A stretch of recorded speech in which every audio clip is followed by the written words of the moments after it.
वेनं वयं दिघन्नं लघुयं ममोऽहं निरालं नरायं महन्नं रमेयं नयेति नरेयं प्रणायं परन्तु जपेनं जपायं कायं स्वयं त्वं समस्तु जहानं धाता ध्येयन्नं विच्छन्दं नैजे करोति विवर्धितवस्तु इति वेदान्तं अचन्ते नचन्तं स्नाति सनातं जिनाथं मनन्तु अगाधं बोधं दहेजं महादं वेदं तियन्मं नमामि नमस्तु। श्रीमद्करुणासागर महाराज की जय, कैवल्य धाम की जय की जय। सत्यवल साहेब, सत्यवल साहेब, सत्यवल साहेब।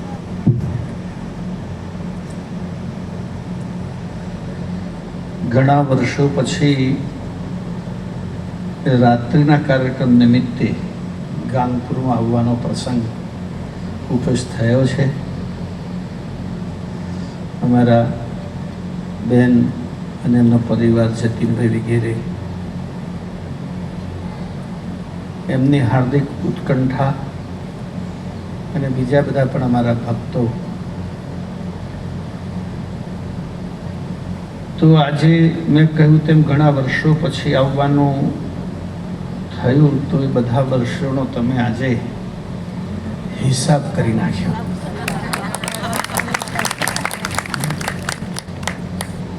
આ 2-4-5 બહેનો તો મને તો ધમકી અપાયા હતા. અમે જેમ ગોઠવ્યું છે એમ જ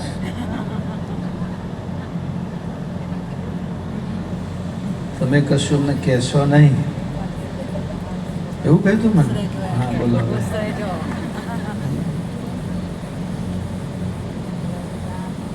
અને મંડપમાં એમની જ વસ્તી વધારે છે એટલે એમનું માનવું પડે.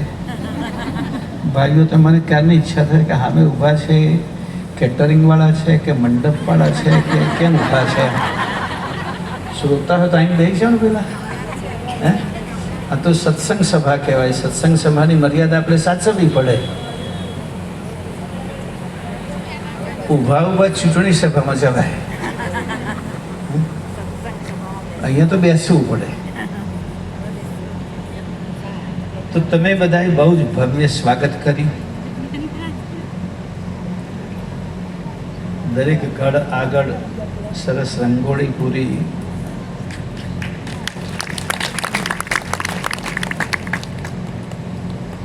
અને તમામ નાના મોટા યુવાનો, વડીલો, ભાઈઓ, બહેનો બધાનો ઉત્સાહ અનેરો છે.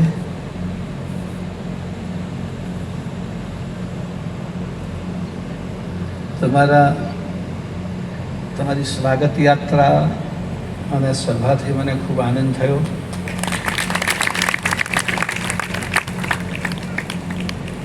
રાત્રે સત્સંગ કરવાના છીએ આપણે, એટલે અત્યારે પાદુકા પૂજનમાં આપણે સમયસર પૂરું કરી લઈએ તો સાંજની ઉપાસના અને ત્યાર પછી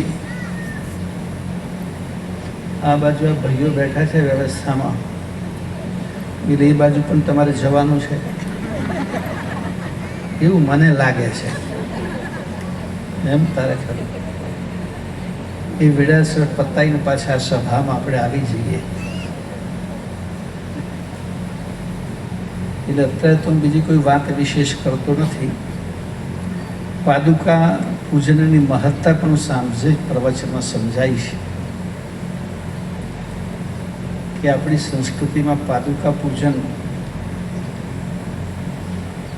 ક્યારથી આવ્યું, શાથી આવ્યું, શું એનું મહત્વ છે.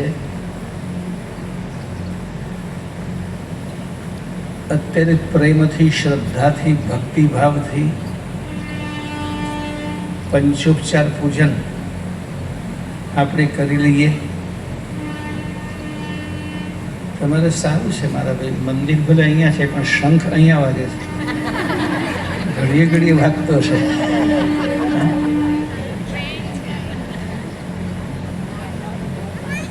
તો પંચોપચાર પૂજન, આપણે તો પૂજાની અલગ અલગ પરંપરા છે. પંચોપચાર, દશોપચાર, ષોડશોપચાર, રાજસોપચાર.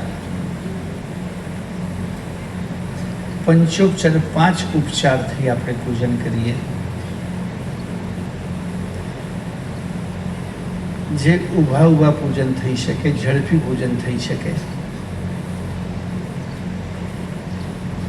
પંચોપચારમાં સુગંધિત દ્રવ્ય હોય, અક્ષત હોય, પુષ્પ હોય,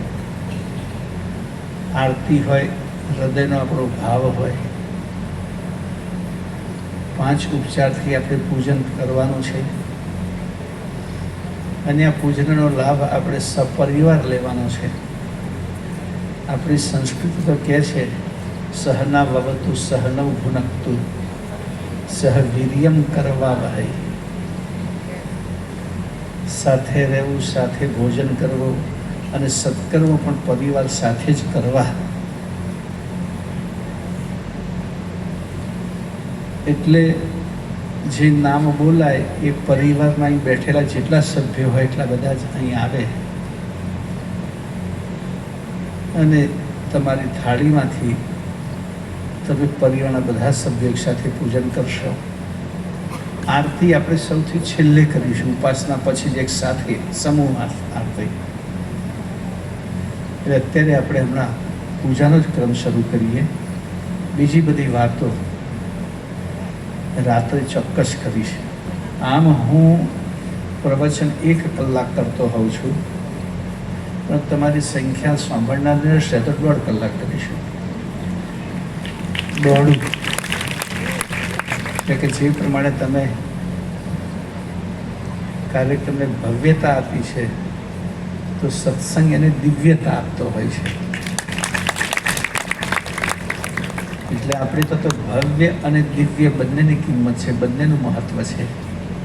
ભલે ભવ્ય નાશવંત હોય પણ એ પણ મનને શાંતિ આપે છે, મનને આકર્ષણ આપે છે. એટલા માટે તો આપણા દેવાલયો ભવ્ય બનતા હતા અને એમાં ઈષ્ટદેવ પધારે એટલે દિવ્ય બને. તો આજનો પ્રસંગ ભવ્ય છે અને દિવ્ય પણ છે. અને આખા ગામમાં ખબર પડે એમને કે અમારું ઉમરાનું અવિનાશી મંડળ આવી ગયું છે. ધજા પતાકાઓ હોય એટલે એ મંડળની સેવા આટલા જ વિસ્તારમાં નહીં, દૂર દૂર સુધી આખા સંપ્રદાયમાં જ્યાં જ્યાં ઉત્સવ હોય તો દરેક જગ્યાએ ધજા પતાકાઓ અમારા ઉમરાથી જતી હોય છે. અને ઉમરાનું મંડળ અને બધા હાથે બેસીને જાતે બનાવતા હોય છે. એટલે એમની સેવા પણ બહુ નોંધપાત્ર છે. અને જાતે સેવા એને જ તમે જુઓ, રામ જન્મભૂમિમાં એક મહત્વ હતું કાર સેવાનું. કાર સેવા એટલે ગાડીમાં બેઠા બેઠા સેવા એવું નહીં. કર શબ્દનો અપભ્રંશ પંજાબીમાં કાર થયો. કાર સેવાનું મહત્વ શીખ ધર્મમાં બહુ છે. ગમે તેવું મોટો પદાધિકારી હોય તો પણ એ ગુરુદ્વારામાં જેને પોતાના હાથથી સેવા ના કરે, ભલે ને કરોડોનું દાન કરે, પણ સેવા પોતાના હાથે કરે એને જ ગુરુ મહારાજ સ્વીકારે છે. એટલે તન એટલે કે મનસા વાચા કર્મણા કર ગુરુ ચરણ નિવાસ. મનથી, વાણીથી અને કર્મથી ત્રણ રીતે આપણે ગુરુ મહારાજ સેવા કરવાની છે. તો આ કાર સેવાનું મહત્વ છે, પોતાના હાથ દ્વારા કરેલી સેવા.